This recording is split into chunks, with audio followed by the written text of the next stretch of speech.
Entonces, vamos a ver algo que es común en los 5 modos de producción. Ya miramos rápidamente la comunidad primitiva. Al mirar la esclavitud, ¿qué es lo que primero que aparece en la esclavitud?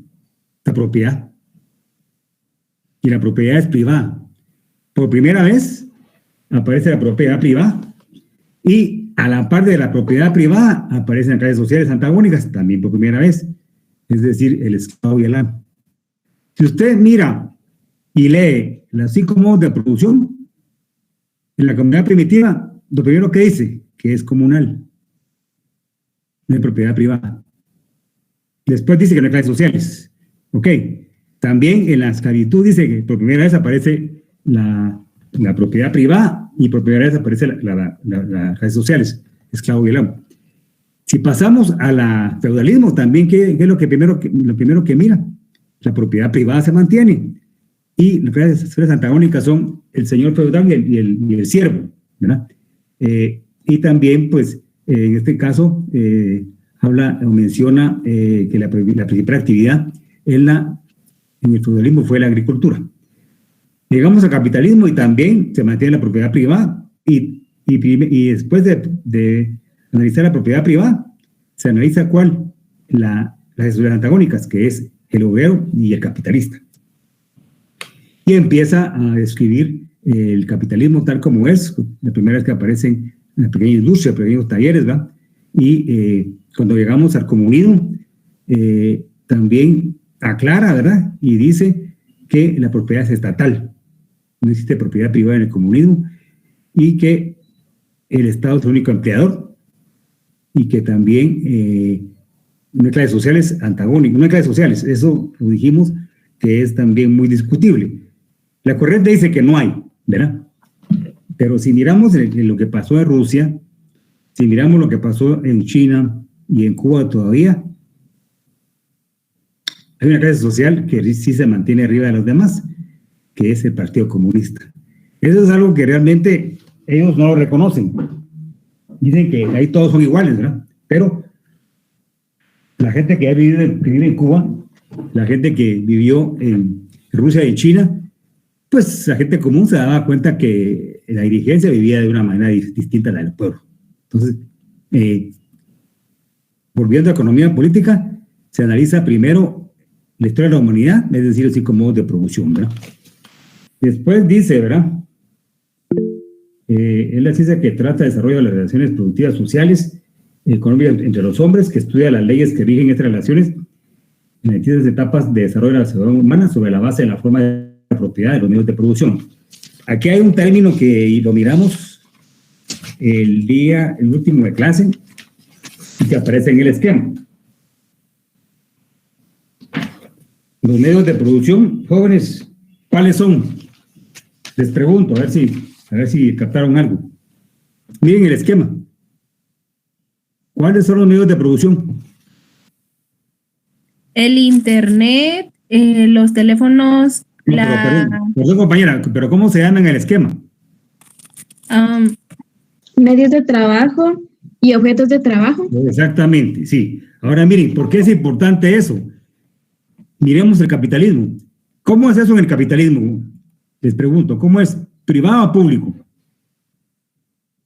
Privado. Es privado. Privado. Entonces, en la esclavitud, en el feudalismo, y en el capitalismo, los medios de producción son privados.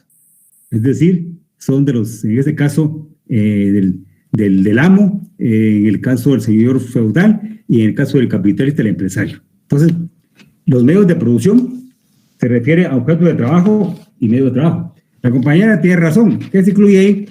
En los medios de producción, la materia prima, lo que se va a producir. ¿Y qué más se incluye ahí? Las herramientas. Entonces, sí, entra en teléfono, internet y todo eso que tenemos a la mano. Entonces, el resumen de economía política. Y miren, jóvenes, espero que estén estudiando. A ver si lo han hecho. Vamos a ver. Me voy a preguntar algo. El concepto de economía, desde el punto de vista de la teoría objetiva, ¿cómo se llama? No sé si me entienden. ¿Cómo se le llama ¿cómo se le etiqueta al concepto de economía? Dígame, ¿quién? En la economía política. Exactamente, sí, jóvenes, exactamente, ¿verdad? Entonces, este concepto viene en el examen, ¿verdad? Y ustedes lo tienen que identificar, ¿verdad? Tal como ustedes lo tienen copiado. Bueno, entonces, la teoría objetiva primero analiza la historia de la humanidad, que le llama los 5 sistemas económicos, ¿sí? Pero analiza en cada modo de producción el régimen de propiedad. Analiza también las clases sociales y la principal actividad económica en cada modo de producción. Entonces, eso es lo esencial de la economía política. Y al final concluye que, voy a leer aquí lo que tengo para que miremos, al final concluye que dice sobre la base de la forma de propiedad de los medios de producción. Entonces, esa base de la propiedad de los medios de producción en la esclavitud, en el feudalismo y en el capitalismo es propiedad privada. ¿Cómo es los medios de producción jóvenes en la comunidad primitiva? Pregunto. ¿Cómo serán? Son públicos, no pertenecen a nadie. Es común. Son comunales, sí. Sí, es común. ¿Y cómo es en el comunismo? Les pregunto. Es también común. Sí, pero es ahí el Estado. Sí, la diferencia es, ¿cuál es la diferencia en la comunidad primitiva? El Estado. El Estado, ¿verdad? Porque ahí ya existe Estado. Es público y estatal. Sí, o estatal. En el Corea del Norte la propiedad privada no existe y la propiedad estatal es el Estado, y el Estado es el dueño de las tierras, el dueño de los negocios y el único empleador, ¿verdad? Entonces, lo tienen que diferenciar porque vienen preguntas relacionadas con esos 5 modos de producción, ¿verdad? ¿Qué más tenemos acá? Déjenme ver. Bueno, ya miramos los 5 modos de producción rápidamente, ¿verdad? Miremos ahora la relación. Bueno, no sé si alguno tiene una pregunta de esto, jóvenes, ¿verdad? Que no sé si tienen algún cuestionamiento, alguna duda de esto que estamos viendo.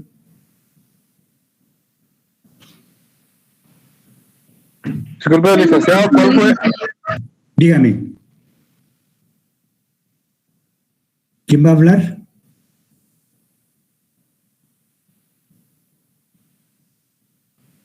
Jóvenes, yo quería preguntar, ¿cuál fue la primera pregunta que nos dijo?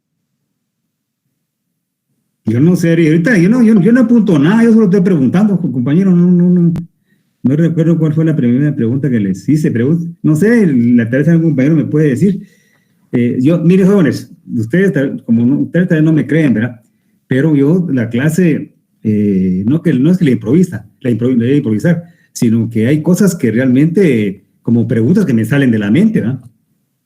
Entonces, tengo apuntado lo que doy en clase, pero ahorita estoy preguntando de todo porque es su repaso, ¿verdad? Pero no sé qué pregunta tiene el compañero para...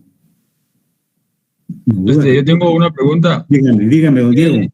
¿Por qué el marxismo se hizo muy popular después de la muerte de sus fundadores, digamos? Porque, por ejemplo, Marx murió como no llegó al 1900 y se hizo bien famosa después de que el creador ya estuviera muerto. O sea, me imagino que habían personas seguidoras de ellos que sí estaban al tanto de cómo era todo ese desarrollo.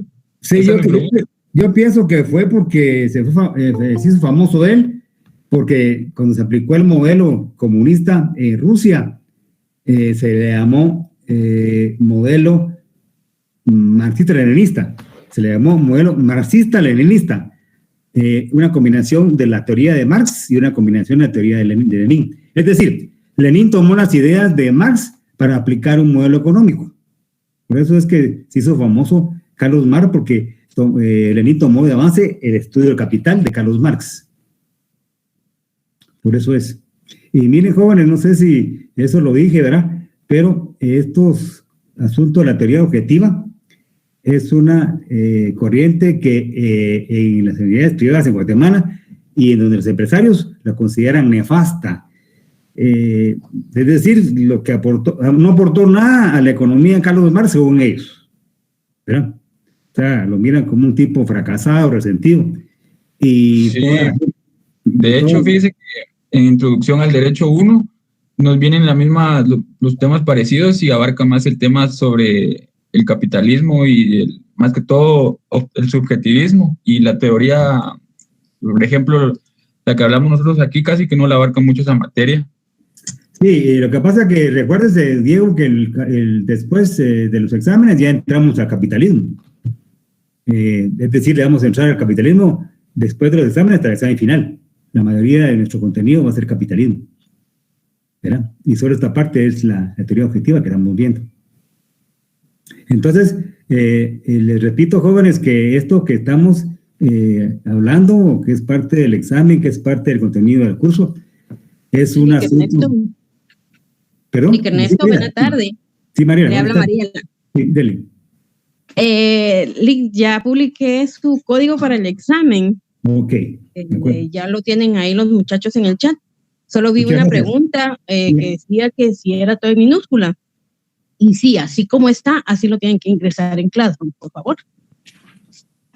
Ok, gracias, Mariela. Muy De amable. nada, Lick, feliz tarde. Ok, muchas gracias. Entonces, jóvenes, ya tienen el código para el examen, jóvenes, ¿verdad? Pregunto, ¿ya todo les llegó a eso, jóvenes? Sí, licenciado, ya está. Bueno, licenciado. ok, entonces ya, Sí, licenciado. ya estamos con el código para el examen del miércoles, ¿verdad? Ok. Bueno, entonces, jóvenes, ¿alguna otra pregunta que tengan? Bueno, antes que se me olvide, lo dije, no sé si lo dije en clase, pero eso en el examen no viene, ¿verdad? Pero ustedes también están para aprender, no únicamente para el examen contestar. Mi opinión, ¿verdad, jóvenes?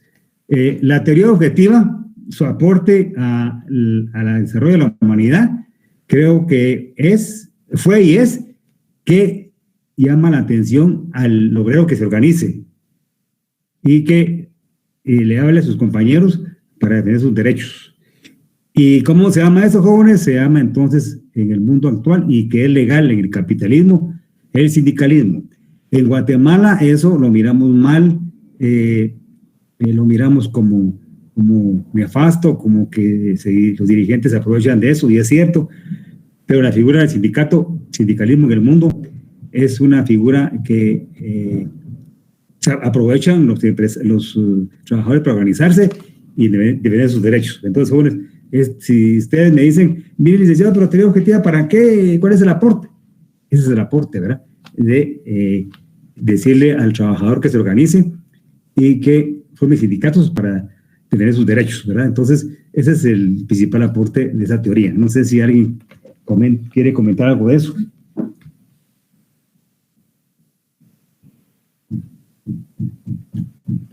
Bueno, sigamos, ¿verdad? Sigamos con el repaso, porque como no me están preguntando de algo específico, aquí estoy viendo los temas, ¿verdad? Del primer día. Bueno, Licenciado, dígame. disculpe, eso del sindicalismo lo tiene la mayoría de los países. Sí, lo tienen la mayoría de países en Europa, en Estados Unidos, en Canadá, en Japón, sí. Y nosotros tenemos También. un nombre específico. Así se llama. Usted no ha leído la ley, ¿va? No ha leído la ley. No, como he estado buscando en internet qué era eso, porque sí me generaba mucha confusión. No, usted lean nuestra Carta Magna y ahí está permitido el sindicato. No sé si dice, Oh, ya. no sé si dice esa palabra, pero sí dice en la libre organización de los trabajadores. Sí dice, está permitido en Guatemala el sindicalismo. Sí, Ah, ok. es legal. Lo van a ver ustedes, jóvenes, lo van a ver ustedes en otras materias, ¿verdad? Porque es un tema que un abogado tiene que saber. ¿Preguntas? Licenciado, perdone, solo para aclararle tal vez un poquito al compañero, es un derecho humano la libre sindicalización y también está regulada en el convenio 98 y convenio 87 de la Organización Internacional de Trabajo. O sea, que usted sí sabe eso, ¿usted de qué trabaja? Trabajo en un área laboral. Ah, con razón, eso es su fuerte, sí, pues sí, conoce bien. ¿Y qué opina usted del sindicalismo en Guatemala? Es una figura que es muy noble. Realmente la naturaleza del sindicalismo es buena. El problema es que lo han satanizado mucho. Y como usted decía también, hay muchos líderes que se han prestado para eso, han aprovechado, pero en sí la figura es una figura noble. Sí, yo también estoy de acuerdo con usted, Glenda, ¿verdad? Jóvenes, ¿por qué cito en eso? Porque, miren, hay en Guatemala los medios de comunicación atacan directamente al sindicalismo y se mira como que algo realmente que no funciona. Pero es que los líderes son los que han hecho mal uso del sindicalismo en el país, aprovechamiento de ellos mismos. Pero realmente es un asunto que sí es funcional. Ustedes pueden leer en Estados Unidos, se puede leer en Japón, en Europa, ¿cómo se llama? En Canadá, donde es legal, se reúnen empresarios y trabajadores, se llegan a discutir sobre asuntos de aumentos de sueldo o algunas prestaciones y pues ellos piden 30% los sindicatos y ellos dicen 10%. Bueno, entonces se negocia 12% de aumento, por ejemplo, y horarios y una serie de cosas, ¿verdad? Ese es sindicalismo, ¿verdad? Y repito, funciona, ¿no? Miren, jóvenes, aquí me salgo un poco de la clase, pero es un tema que en la mañana se divulgó y que realmente tiene que ver con nuestra universidad. Que pues parece que hay orden de captura contra el rector, ¿verdad? Y también contra un abogado, ¿verdad? Que fue rector, el licenciado Gálvez, y eso ha hecho que mucha gente escriba en las redes sociales, bien y mal de la U. La verdad es que uno se siente mal cuando mira esto, pero le soy sincero, yo soy franco, yo lo miro como algo positivo en el sentido de descubrir estas gentes que se han valido a la universidad para hacer negocios. Entonces, muchos compañeros lo miran mal como un desprestigio para la universidad. Yo lo miro positivo en el sentido que y con nombres y apellidos aparecen las personas que están participando en cosas de corrupción, más que todo en las comisiones para... El ingeniero Murphy Páez. ¿Perdón? Es el ingeniero Murphy Páez. Sí. Olimpio. Sí, él es sí tiene orden de captura, el rector, sí, Murphy, y otros 5 o 6 personas que tienen que ver con la universidad. Entonces, les digo, porque ahorita van a aprovechar, ¿verdad? El CACIF y todo lo que no quieren a la universidad, que la van a atacar, ¿verdad? Pero yo lo miro como bueno, porque el Ministerio Público está en su trabajo, y realmente, pues, si esta gente hicieron algo indebido, pues se le tiene que demostrar eso, ¿verdad? Entonces, me salgo, ¿verdad?, del tema porque tiene que ver con nuestra universidad, ¿verdad?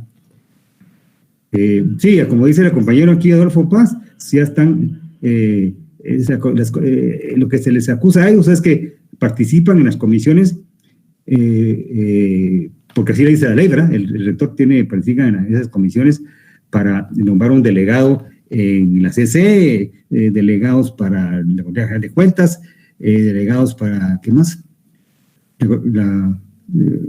CC, magistrado después vienen los magistrados de la Tribunal Supremo Electoral, son como 5 diferentes elecciones que el rector nombra a sus representantes.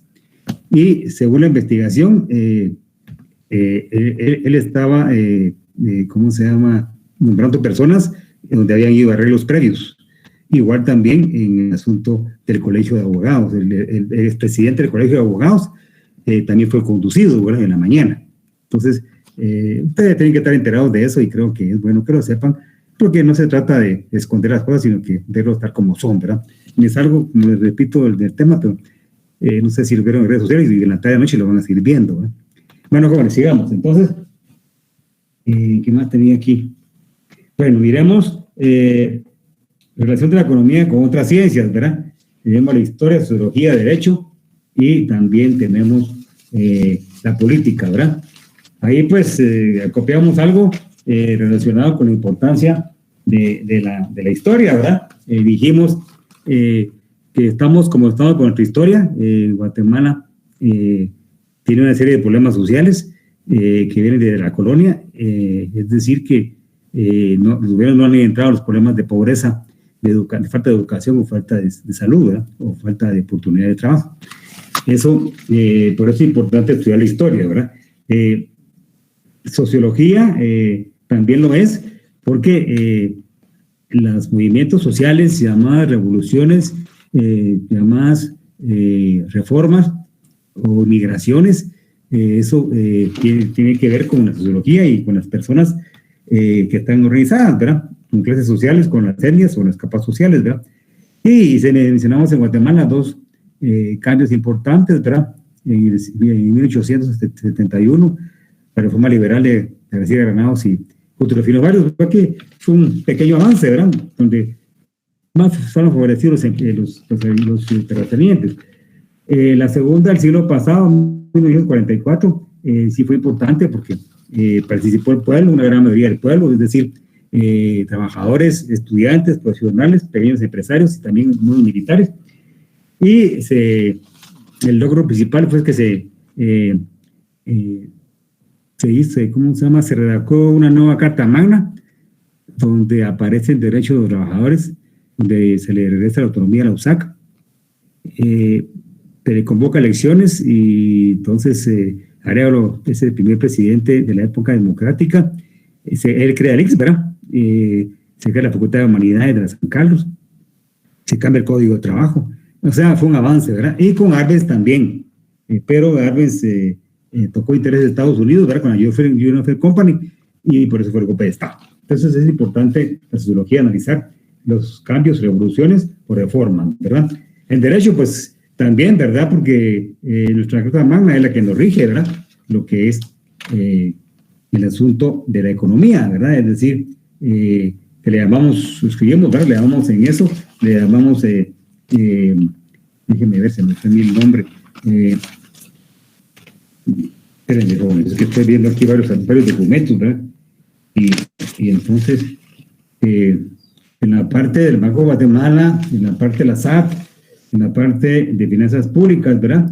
Le llamamos entonces una legislación económica, ¿verdad? La base legal para cobrar impuestos tiene la SAT, pero es una legislación económica en la cual pues está facultado para actuar en contra de la gente que no paga impuestos. Igual el presupuesto del Estado es una base legal, económica, en la cual pues el Estado tiene una función importante en el presupuesto del Estado. Y el Banco de Guatemala, con la emisión monetaria y con todo lo que tiene del control de la inflación monetaria, del manejo de la deuda pública, entonces también su respaldo es lo que es la legislación económica. La política también hablamos, ¿no? Importante de que nos expresemos, importante que opinemos, importante que digamos lo que sentimos, pero también mencionamos el CACIL como algo que realmente tiene mucho peso. Hoy, casualmente, no sé si vieron la prensa o el ¿cómo se llama? El periódico. Yo tengo tengo suscripción de ambos periódicos y aparece en media página un pronunciamiento del CACIF. De repente ustedes ahí lo pueden ver, ¿verdad? Y entonces, cuando les conviene a ellos, cuando quieren quedar bien con el pueblo, se pronuncian, ¿verdad? Pero en el fondo siempre tienen un interés particular, ¿verdad? Bueno, entonces, ¿qué más tenemos aquí? Después de las 4 ciencias que tienen relación con la economía, ya le entramos al esquema. Pero miren, hay algo aquí que está al principio, ¿verdad? Se me olvidó decir eso, pero todavía podemos regresar, ¿verdad? Estamos bien. Tenemos una media hora, ¿verdad? De clase. Bien. Al principio del curso puede haber confusión y es lógico, ¿verdad? Miremos rápidamente. Desde el primer día de clase les mencioné que la economía tiene 2 conceptos, tiene 2 vertientes, tiene 2 interpretaciones contrarias. Y entonces una es la teoría objetiva, ¿verdad? Que históricamente analizan desde que empezó el mundo y ellos consideran que el mundo viene de la materia. No hay creencia en Dios, ¿verdad? Y ese concepto de economía se llama economía política. También atacan a las religiones, ¿verdad? les dicen que son cómplices también, ¿verdad?, en el actuar de los, en este caso, del feudalismo o el capitalismo, ¿verdad? Y entonces, esta corriente, al final, en forma resumida, apoya, y parte de su teoría considera el sistema comunista como un sistema que sí favorece a la mayoría de la población, y en el cual, pues, se dice, ¿verdad?, en teoría, que las personas viven mejor en un sistema comunista, ¿verdad?, porque, pues, todos son iguales, aparentemente, todos ganan lo mismo, los servicios públicos son gratis, ¿verdad?, no se cobran, ¿verdad? Entonces, esa es la teoría objetiva. A la otra teoría es la teoría subjetiva, en la cual, contraria a la anterior, establece que el mundo se viene de un poder superior y recomienda inclusive que la gente participe en las religiones, ¿verdad?, lo mira como algo bueno. Y ellos, pues, toman como parte principal del capitalismo, apoyándolo, ¿verdad? Y es lo que la segunda parte de nuestro curso, ¿verdad?, pero vamos a empezar a ver después de los parciales, el capitalismo. Esto es la primera parte, la introducción del curso, pero no sé si ustedes me están entendiendo. Si ustedes no entienden esos temas, el examen no se pueden confundir. Por eso me gustaría que me preguntaran, ¿verdad?, si saben qué es teoría objetiva y si saben qué es teoría subjetiva y si saben diferenciarla. No sé si alguien quiere preguntar.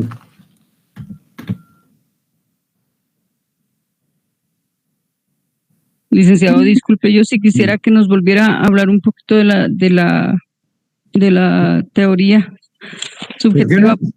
¿Por qué no me preguntan concretamente? Porque el tiempo pasa. ¿Qué duda tiene usted? Así tratamos de... Díganme. Bueno, la corriente objetiva es lo mismo, es lo que usted acaba de estar diciendo, es lo que nos dice los 5 modos de producción. Sí, sí. Oh, ok. Eso es. Gracias. Es que le dije yo que el aporte para mí principal es el sindicalismo, ¿verdad? Al final de todos esos más de 100 años de luchar para que la gente se organice, esa lucha se llama sindicalismo. Esa es esa teoría objetiva. Gracias, licenciado. Okay. ¿Quién más jóvenes? ¿Quiere preguntar? Licenciado.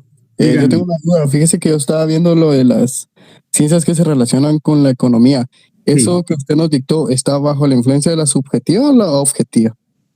La verdad es que es, ¿cómo le puedo decir yo? ¿O solo es la economía pura? Sí, mire, buena pregunta, Pierre. Fíjese que buena pregunta. Fíjese que realmente esto es,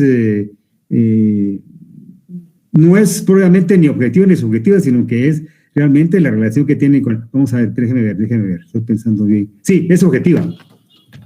Sí, es teoría objetiva. Sí, es teoría objetiva porque ellos también consideran importante la relación de estas 4 ciencias con la economía. Sí, es teoría objetiva. Sí, ya me recordé. Ok, entonces lo voy a poner con ese objetivo. Gracias. Sí. Entonces, jóvenes, lo que hemos visto desde el principio, en su mayoría es teoría objetiva. Creo que todo, ¿verdad? Ya la otra semana, después de los exámenes, empezamos con la teoría subjetiva, es decir, capitalismo. ¿Quién más, jóvenes, quiere preguntar? Aunque sea una pregunta que a alguien le dé pena, que no entiende del principio, plantéala, porque estamos en clase y pues es mejor preguntar y no en el examen no contestarlo o equivocarse, ¿verdad?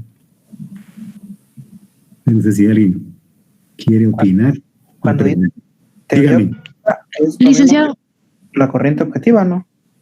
Permítame, es que otro compañero habló, repítame porque se oían 2 voces.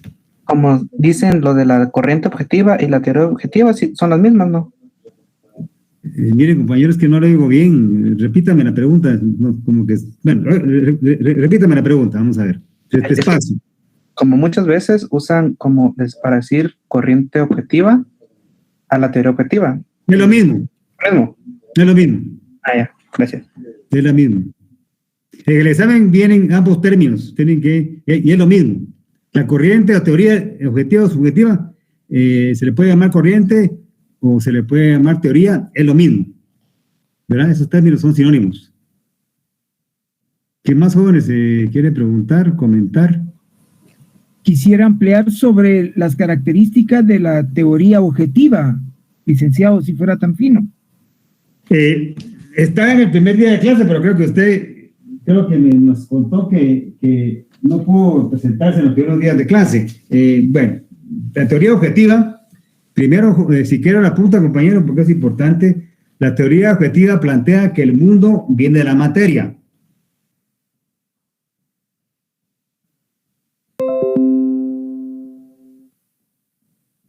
Es decir, que no hay creencia en Dios.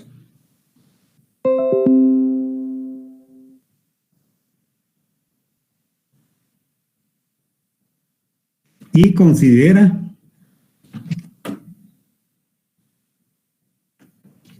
que la religión es el opio del pueblo.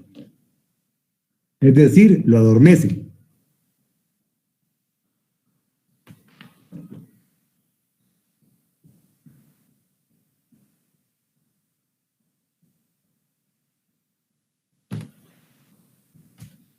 Y se encuentra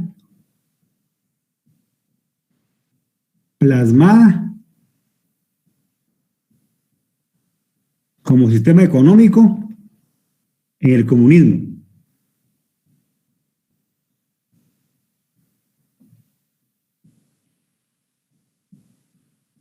Estamos, Carlos Alberto Arias. Sí, gracias, licenciado. Okay. Otra consulta nada más. Dígame. ¿Qué diferencia hay entre el comunismo y el socialismo? Pues fíjese que la literatura de esta corriente dice que es lo mismo. Consideran ellos que primero la etapa es socialismo y después comunismo. Pero para mí que es lo mismo. A ver si me voy a entender. Ellos dicen, ¿verdad? Si usted lee los libros de los autores actuales de teoría objetiva, dicen que lo que sucedió en Rusia y sucedió en China fue socialismo, que el comunismo todavía no se ha aplicado en el mundo y que la siguiente etapa es el comunismo. Yo no creo eso, ¿verdad? Ahora, en el capitalismo existen partidos socialistas, ¿verdad? O sea que en el sistema capitalista hay partidos socialistas, pero se refiere a partidos que sí están en el sistema capitalista, que apoyan a la empresa privada, pero que consideran que hay que hacer un cambio en el capitalismo, favoreciendo al pueblo. El ejemplo en el mundo tenemos de socialismo, tenemos en los países nórdicos, ¿verdad? Noruega, Suecia, Finlandia, Dinamarca, son 5 países nórdicos donde realmente es un socialismo capitalista, donde la gente vive bien, es decir, son los países donde realmente hay poca pobreza, ¿verdad? Donde hay un desarrollo económico o social en todos los sectores económicos. No sé si ahí estamos claros, don Carlos Alberto. Gracias, muy amable. Ok, ¿qué más jóvenes? Así como te está preguntando Carlos Alberto, cosas que ya se dieron, ustedes la pueden preguntar porque estamos en clase, ¿verdad? Y no, si no han entendido nada, luego otra vez lo retomamos, ¿verdad? No tengan pena porque ahorita nos miramos hasta después del examen. Licenciado, yo tengo una duda. Dígame. Que si ahorita en el parcial vamos a tocar bastante el tema del capitalismo. No, porque haga memoria y mire usted sus copias.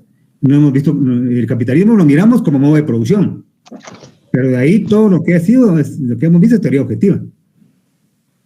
Capitalismo lo vamos a mirar después de los exámenes. ¿Estamos, Diana? Sí, muchas gracias, licenciado.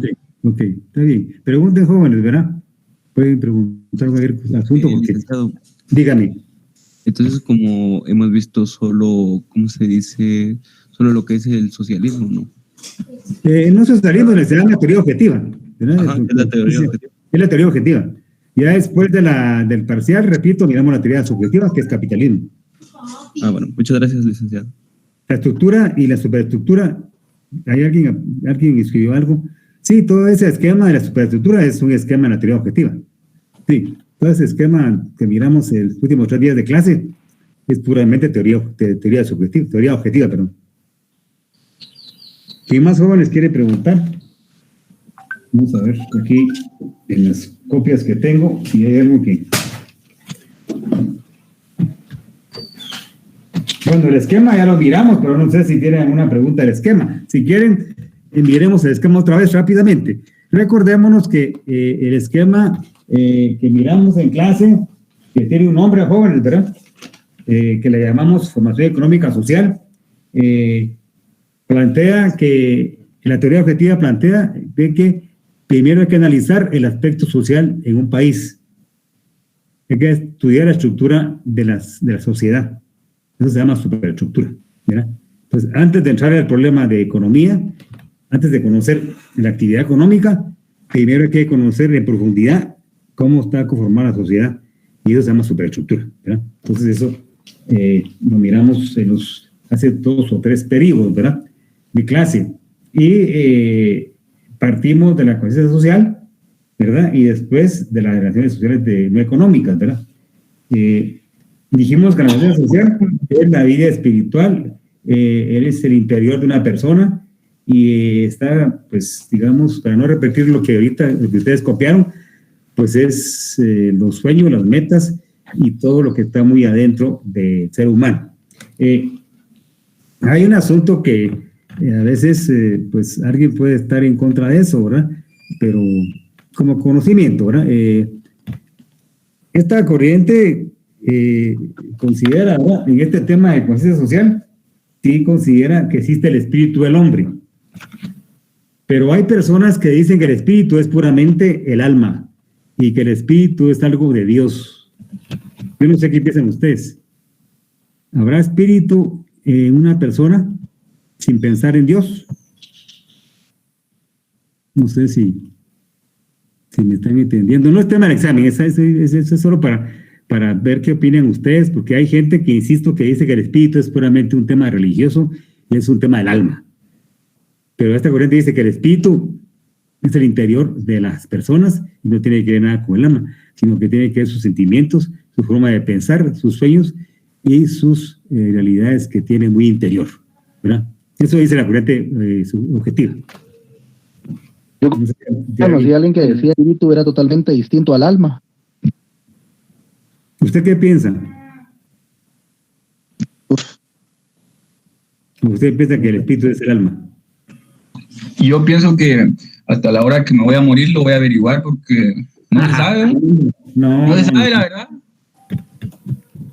Yo pienso que sí se puede manejar independientemente de una creencia, de un Dios, de una religión. No estoy en contra de ninguno, pero yo creo que sí se puede tomar así, porque tiene mucho que ver con nuestras acciones, tanto en nuestro círculo familiar como con las personas. Yo creo que muchas de las acciones que hacemos repercute en nuestra propia vida, no espiritual, sino como seres humanos. Yo creo que sí se puede manejar. Yo también pienso como usted. Sí, es que miren, aquí hay algo, ¿verdad, jóvenes? Que eso no, ustedes pueden pensar como quieran, ¿verdad? Yo sigo siendo católico, pero antes era un católico cerrado. Yo pensaba que lo único para salvarnos del mundo, de salvarnos y ir al cielo, es el catolicismo. Y después leyendo y después viendo, no, la verdad es que ese tema es un tema muy profundo y que también el espíritu existe en un ser humano, aunque no crea en Dios. Entonces, y la corriente objetiva dice que existe el espíritu en un ser humano, y esta corriente no cree en Dios, no se cree en Dios. Entonces, licenciado, pero se puede comprobar científicamente que sí existe el espíritu, el alma. Pues la verdad es que yo sepa, no, pero se considera, esta corriente considera que es el interior de la persona, según esta corriente, ¿verdad? Miren, el tema, como usted decía, ¿verdad? Hasta que usted se muera, va a ver si es cierto o no que existe un poder superior, ¿verdad? Pero no va a poder contarlo. Ese es el asunto complicado en todos los seres humanos, ¿verdad, jóvenes? ¿Estamos seguros que existe Dios? ¿Estamos seguros que vamos al cielo o al infierno? ¿Alguien que se ha muerto y ha dicho que está en el cielo o está en el infierno? No. Entonces es de fe, ¿va, jóvenes? Esto es de fe. Cada quien la toma o lo deja, ¿verdad? Pero lo importante es que mi opinión es que tenemos que respetar las ideas de cada quien, ¿verdad? Y las corrientes, ¿verdad? Me voy a explicar. En una clase de Plan Sado de la Mariano, me decía un alumno que nos explicaba cómo en la India, un país con mucha pobreza, la gente se muere en las calles de Nueva Delhi, en la capital, y ahí está la vaca o el toro sagrado y ninguno lo toca. Dios guarde, ¿verdad? Y entonces, ¿por qué no toman ese animal y se lo comen? Y dice, le digo, mire compañeros, que para eso es sagrado. Pero es que no lo entiendo, decía, eso, si la gente está muriendo y el animal es sagrado, sí, entonces hay que respetar que ellos así consideran, ¿no? Entonces, así es el mundo. Así es el mundo, que cuando uno se cierra, que esto es lo que yo pienso, todos tienen que estar iguales, y el que piensa, y se no a mí, está mal, el que está mal soy yo, ¿no? Hay que entender al mundo, y hay que entender a los chinos, hay que entender a los japoneses, hay que entender a los árabes, a los judíos, y a los que no creen en Dios, ¿verdad? Yo creo que ese es el error de muchos seres humanos, ¿verdad? Que creemos que estamos en lo acertado y que, pues, entonces tenemos que comenzar a una sociedad que cambie en un país para que estén bien, ¿verdad? Yo pienso que es el respeto humano es importante, ¿verdad? Bien, sigamos. Licenciado. Dígame. ¿Y no será por eso mismo de lo de las culturas, la diversidad que hay en el mundo, que tal vez por eso es que no se pueda o se podría llegar a un comunismo como tal? Sí, podría ser, pero también recuérdese, Eddie, que también falló porque el Estado administró mal los bienes. O sea, eso también había que verlo, ¿verdad? La ambición del ser humano no tiene límites, ¿verdad? Y entonces, yo pienso que también fallaron los dirigentes en esos países, ¿verdad? Pero también podría ser, ¿verdad? La esperanza del mundo futuro es que exista un sistema comunista que sea donde todos estén bien, pero no sé, es que es tan utópico eso, ¿verdad? Eso es lo que yo pienso, pero puedo estar equivocado, y dentro de 50 años, 30 años, tal vez haya un país donde sí va la gente a vivir mejor, ¿verdad? Y puede ser una alternativa de desarrollo para el mundo entero, ¿verdad? Pero eso creo que yo no lo voy a ver, no sé, tal vez ustedes lo miran, ¿verdad? Estamos, compañeros. ¿Qué más tienen de preguntas? Sigamos con el esquema. Entonces, en la segunda parte del esquema, sí miramos la actividad económica, que se llama estructura o base de estructura económica.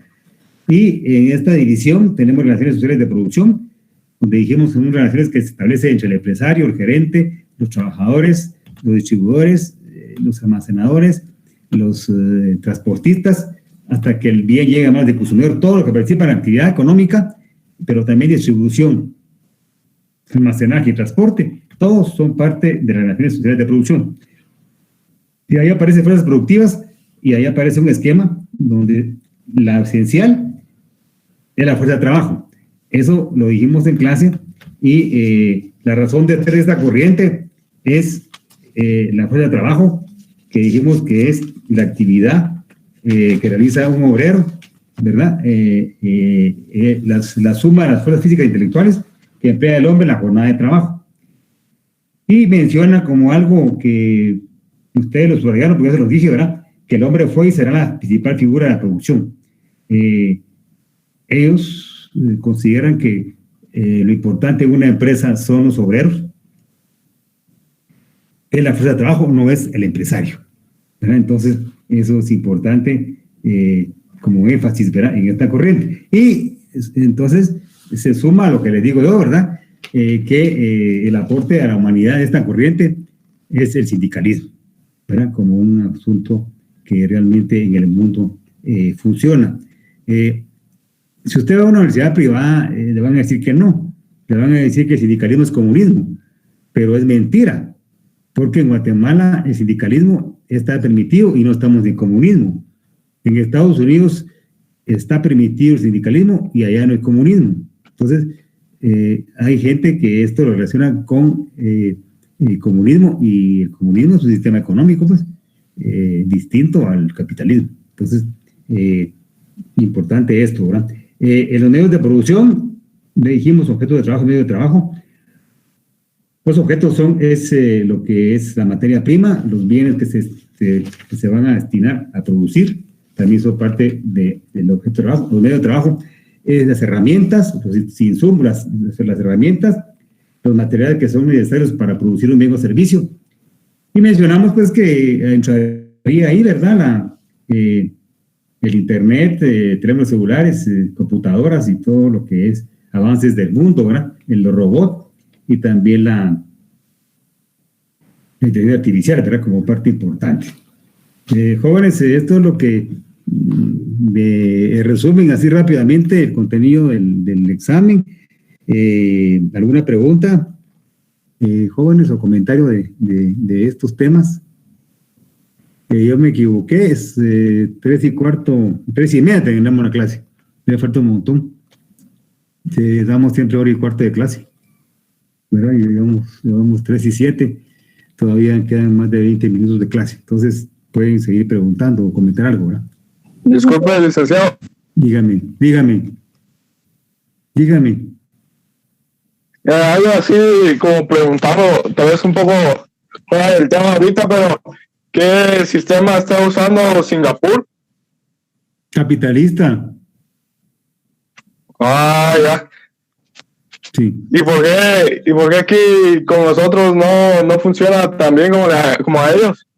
Es complejo. Miren, interesante lo que usted dice. Fíjense que en Asia se llama los 5 tigres del norte. Ya me estoy cuidando con el grupo ese mexicano. Los 5... sí, los 5 tigres del Asia se llaman, ¿verdad? Es Singapur, es Corea del Sur, es China, la China capitalista, la China nacionalista, China formosa. ¿Cuál es el otro? Son 5 países donde realmente es admirable el nivel económico de pujanza, y es un fenómeno en esos 5 países. Desgraciadamente, pues en América Latina no tenemos esa pujanza ni tenemos desarrollo económico en la sociedad, ¿verdad? Eso sí es bien complejo. Dice aquí que los tigres del norte ya andan pensando en el fin de semana, dice el compañero aquí. No me equivoqué con los tigres del norte. Compañero, lo que pasa es que el asunto de los sistemas económicos y el capitalismo es muy complejo, ¿verdad? La economía, no sé si se lo sé, pero en la economía no hay recetas. O sea, no puede Guatemala decir, bueno, entonces agarremos el modelo sueco y probemos a ver si nos funciona. La sociedad sueca es diferente a la nuestra y no se pueden copiar modelos, o sea, no es la solución. O el modelo gringo puede ser que en Guatemala funcione, no. Entonces, hay que ver cada país cómo está establecido esa estructura económica. Hay que ver el asunto de las oportunidades que tiene Guatemala de producir una agricultura, por lo menos, que tenemos cierto desarrollo, no suficiente. Pero la economía es compleja porque están las empresas privadas, está el Estado que regula, pero también está la dinámica de cada persona. Ustedes están estudiando y ustedes van a superar. ¿Por qué? Porque quieren tener un mejor nivel de vida. ¿Sí? Pero ¿qué pasa con la gente del campo, el joven del campo? Pues se conforma con tener una pequeña parcela, y algunos vienen a la capital y se conforman con vender una serie de cosas, ¿verdad? Entonces, la necesidad de cada persona también tiene que ver con que esté bien o esté mal. O sea, es la iniciativa de las personas, son las empresas, es el Estado. En fin, todo ese conjunto de cosas son las que hacen que un país se desarrolle. Pero es bien complejo. Pero también hay... Muchas gracias. Dígame, don Eddie. Pero también, bueno, igual, o sea, eso igual parte también desde cómo crecen ellos, porque yo con mi hermana hemos tenido la oportunidad de platicar sobre estos asuntos, sí. Y nosotros notamos que en la cultura asiática, o sea, para no ser tan específico, para no nombrar países en específico, sí. Que la cultura asiática tiende mucho a respetar su pasado, pero no se queda estancado, sino que trata de convivir en el pasado y lo modifica. nunca perdiendo sus raíces y todo eso, porque por ejemplo, son culturas que tienen mucho respeto para las personas ancianas y todo eso, y la educación, no digamos. Sí. Aquí hay algo que, ya que usted lo comentó, ¿verdad? Yo me quedé asombrado, y estoy asombrado con el avance de Japón. Pero hay un asunto en Japón triste, y contradictorio puede ser, pero sí es real. El joven japonés es muy competitivo. O sea, tiene metas y trata de luchar por ellas, ¿verdad? Pero es tanta la competencia que cuando el joven mira que sus compañeros están mejor que él y que realmente, pues, él perdió oportunidades o simplemente su actividad económica no le va tan bien, llegan al extremo que se suicidan. En ese país es bien alto el nivel de suicidio porque la competencia es tan fuerte. Esa es la parte desventajosa de la sociedad japonesa, ¿verdad? Triste porque es un ejemplo de disciplina, un ejemplo de trabajo. Es una sociedad donde la gente vive bien, ¿verdad? En su mayoría, son solidarios, pero el joven cuando se frustra y no tiene las metas no llegó a tener el nivel económico de sus amigos, de sus compañeros, llega a hacer eso, ¿verdad? Entonces, eso es, no toda esa sociedad tiene ese asunto japonés, ¿verdad? Tan bueno.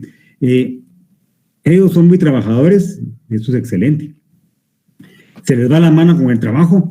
Hace como 15 años el Estado japonés tuvo que emitir una ley donde obligaba a los trabajadores a irse de vacaciones por año y a los jefes a controlar esto, ¿verdad? Porque notaron que mucho joven y muchas personas pasaron muchos años sin tener vacaciones. Trabajan día y noche, trabajan fin de semana y ese es el extremo, ¿verdad? Cuando realmente usted otras cosas las descuida y cuando usted pues quiere ser igual que otro amigo o otra amiga y llega en esa sociedad el suicidio es algo que es normal, no es como en el caso nuestro que somos cristianos, ¿verdad? Allá es normal una persona que se siente mal, una persona que está frustrado, se suicida y eso no lo miran tan mal en esa sociedad, pero sí el joven pasa eso, ¿verdad?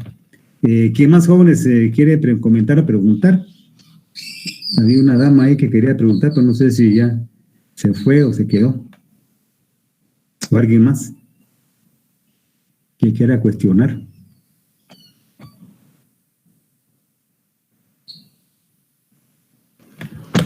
¿Alguien más jóvenes que quiera preguntar? Entonces, bueno, entonces ahí lo dejamos. Vamos a terminar. Dígame. Dice que estaba revisando, bueno, dijo que la formación social, toda la estructura y todo eso era objetiva.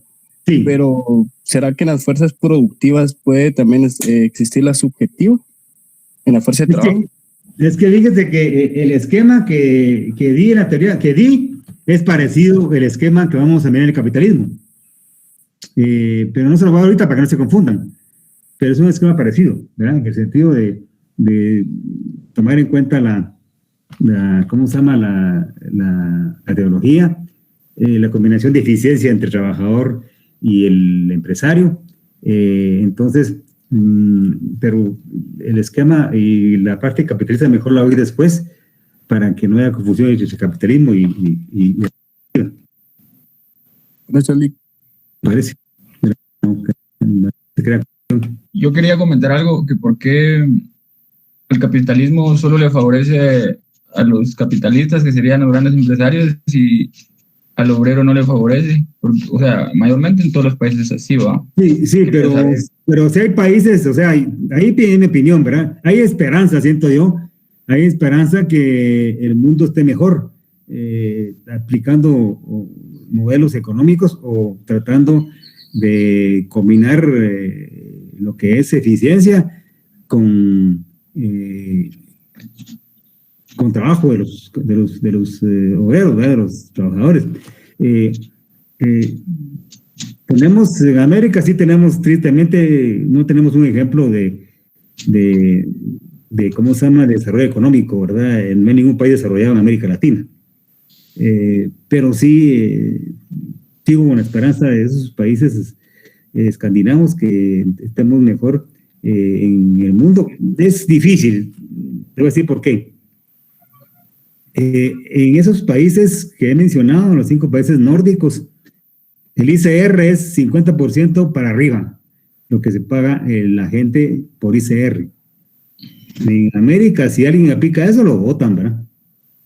Pero eso sí, y la gente paga el ICR porque el Estado sí cumple la función, ¿verdad?, de ese dinero, redistribuirlo, y las condiciones de los trabajadores son buenas, ¿verdad? Creo que fue en Suecia donde estaban cerrando las cárceles. Realmente el joven se dedica a trabajar, a estudiar, no llega a delinquir porque tiene oportunidad de trabajo, ¿verdad? Entonces, esas sociedades son las sociedades que tenemos que tratar de imitar, pero es difícil, como le digo, aplicar un modelo para un país que ha funcionado y aplicarlo en América Latina, ¿verdad? Es bien complicado, ¿verdad? Entonces, dígame quién está opinando. Por ejemplo, en América Latina, bueno, yo me baso en Guatemala, no se miran cambios, lo que uno mira que es como el cangrejo y viene para atrás, y no es por nada, ¿verdad? Pero yo miro, por ejemplo, es cierto que en Guatemala hay burocracia, pero yo miro, por ejemplo, al presidente de El Salvador, que yo digo, puchica, siendo un país tan pequeño, ¿verdad?, ¿por qué da el ejemplo? Y no teniendo tampoco que sean una potencia, pues, no se miran cambios. Sí, este presidente, pues, Bukele sí es como que es una esperanza para ese país, ¿verdad? Pero no nos dejemos engañar, El Salvador sigue siendo un país muy pobre, ¿verdad? O sea, no... sí, yo también estoy al tanto de eso. Sí, no creamos que Salvador pues ya tiene, con este presidente que es muy dinámico, el asunto se va a arreglar. No, es bien complicado. Miren, jóvenes, en América Latina los problemas de nuestros países son bien profundos, ¿no? Y se necesita, igual que hizo Estados Unidos y Canadá, se necesita que participen empresarios, líderes religiosos, obreros, todos. Una sociedad, para que se desarrolle, tienen que tener todos una meta común y tienen que ceder todas las que son de la sociedad para que el país avance.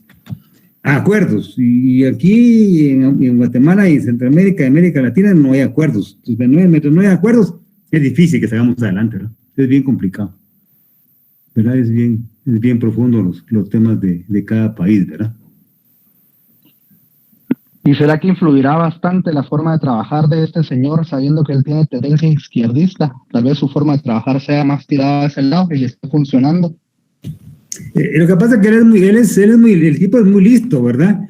Él fue parte del partido anterior, ¿cómo se llama el partido anterior? Que es de la izquierda, tiene una ideología de izquierda, ¿verdad? Arena. No, Arena es derecha. No, el otro, el frente... FMLN. El FLN. Sí, él estuvo ahí, ¿verdad? Y se salió, hizo su nuevo partido. Yo pienso que él tiene un interés, sí, yo lo miro como bueno, el sentido de tratar de cambiar El Salvador. Yo sí lo miro que sí tiene esa intención, pero tiene problemas con los diputados, ¿verdad? Porque no tiene mayoría en el Congreso, y ahí ha tenido que a veces irse para atrás en asuntos de economía, pero la ventaja de él es que el domingo son las elecciones en Salvador. En ese país hay elecciones de diputados y creo que alcaldes cada 2 años y medio, y el domingo esa es votación. La esperanza que él tiene es que logre una buena cantidad de diputados. Ya con diputados sí va a poder hacer más cambios, ¿verdad? En todos los países democráticos, para que un gobierno funcione, tiene que tener acuerdos entre el gobierno y los diputados. Si los diputados no están de acuerdo, no se pueden hacer cambios. Igual de Guatemala, ¿verdad? El presupuesto del Estado, por ejemplo, lo aprueba los diputados. Cambio de leyes, como por ejemplo, asunto de la SAT, también los diputados tienen que decir sí o no. Entonces es clave tener una concordancia entre el presidente de turno y los diputados para hacer cambios para que favorezcan al pueblo, ¿no? Aquí sí tenemos concordancia entre Yamatei y diputados, pero para hacer negocios, ¿verdad? Eso es lo triste, que sí hay arreglos entre ellos, pero para hacer actividades ilícitas o para conveniencia de ellos, ¿verdad? No conveniencia del pueblo, ¿verdad? En el caso de Yamatei y los diputados, ¿verdad? Aquí en el caso nuestro de Guatemala. ¿Qué más jóvenes quiere opinar o preguntar?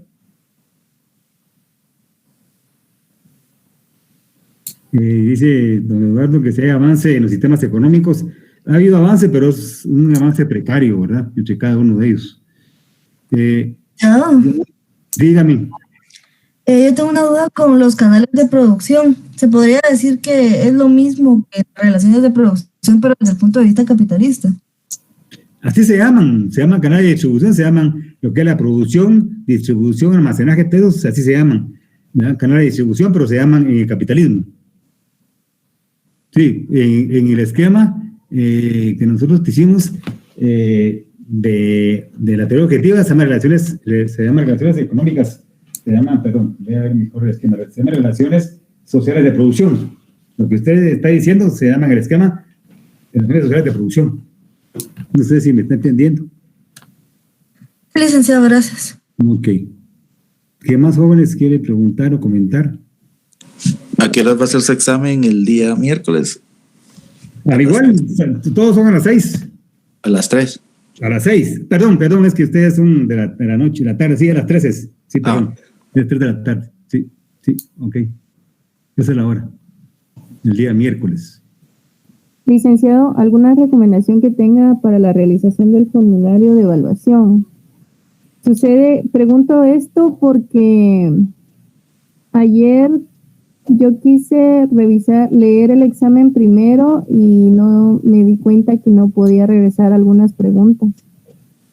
Entonces, algunas las pasé sin poderlas responder y cuando quise regresar ya no. Sí, es que depende, ¿verdad? Depende.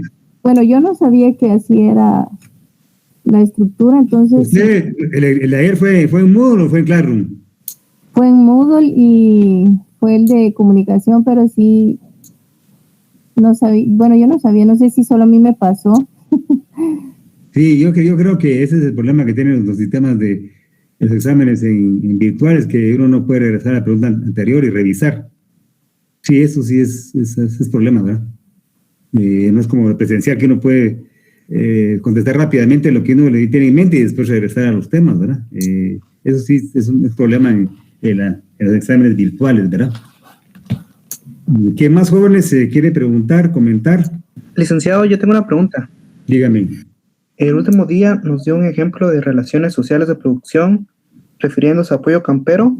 Sí. Y yo me preguntaba cómo le hacen las empresas que ofrecen servicios. Vamos a ver, hablemos, por ejemplo, ¿verdad? Del servicio telefónico, ¿verdad? De Claro y ¿cómo se llama la otra empresa telefónica? Que son dos en Guatemala. Tigo. Claro y Tigo, ¿verdad? Es un servicio que a usted le dan. Entonces, aquí pues había que ubicar en los medios de producción, ¿verdad? Había que ver el ejemplo que cabe, ¿verdad? En lo que es objeto de trabajo. La materia prima. Todo lo que usted utiliza todo lo que la empresa utiliza para dar el servicio de teléfono y servicio de internet. Puede ser el alambre, podría ser también, ¿qué más podría ser de eso? Licenciado, yo tengo otra pregunta. Dígame. Yo me recuerdo que al principio del curso usted nos explicó que cuando usted estudiaba economía les decían que en la universidad que lo que era bueno o que la solución era el comunismo. ¿Por qué cambiaron de pensamiento? Repítame la pregunta, no la capté, dígame. Cuando usted nos explicó que cuando usted estaba estudiando que los catedráticos les querían decir o les daban la idea que el comunismo era la solución a los problemas. ¿Por qué ahora la universidad, digamos, que cambió ese pensamiento? No es que haya cambiado, es que lo que pasa es que al ver lo de China, al ver lo de Rusia y ver lo de Cuba, entonces eso me lo enseñaron, pero eso no fue la solución. Entonces, ya como decir eso, el licenciado me lo dijo, pero que lo miré en Cuba y que no funcionó, y lo miré en China tampoco y en Rusia, entonces mejor hay que ver otra alternativa de desarrollo económico, ¿verdad? Eso es el ser objetivo es ver las cosas tal como son, ¿verdad? A mí me pueden enseñar cosas que son muy buenas según una corriente, pero cuando yo lo aplico no sirve, no funcionan, entonces tengo que ser claro, decir esto me lo enseñaron, pero no funcionó, ¿verdad? Entonces, la universidad en este caso no puede estar hablando de un comunismo si no funciona en algunos países, ¿verdad? Yo siento que esa es la parte que ahora es distinta en el pedido que yo estaba, ¿verdad? ¿Sí? ¿Quién más jóvenes quiere preguntar? Ahora sí. ¿Cuánto tiempo dura su examen? No sé, todavía tengo que ver cuánto tiempo les doy. Ahí se los pongo yo cuando los suba, ¿verdad? No los he subido. Entonces, cuando los suba, les tengo que poner el tiempo que les voy a dar. Ahí va a decir en el texto, ¿verdad? Cuánto tiempo van a tener. Bueno, jóvenes, son las 3:27, ¿verdad? Ya terminamos. Que tengan suerte en su examen. Y entonces nos miramos el siguiente día, después del examen de Derecho, el siguiente lunes, ¿verdad? Entonces, jóvenes, que tengan buena tarde. Se cuidan todos y saludos. Gracias. Igualmente. Licenciado. Gracias, licenciado. Gracias, licenciado. Feliz tarde, licenciado. Feliz tarde. Feliz tarde, licenciado. Feliz tarde, licenciado.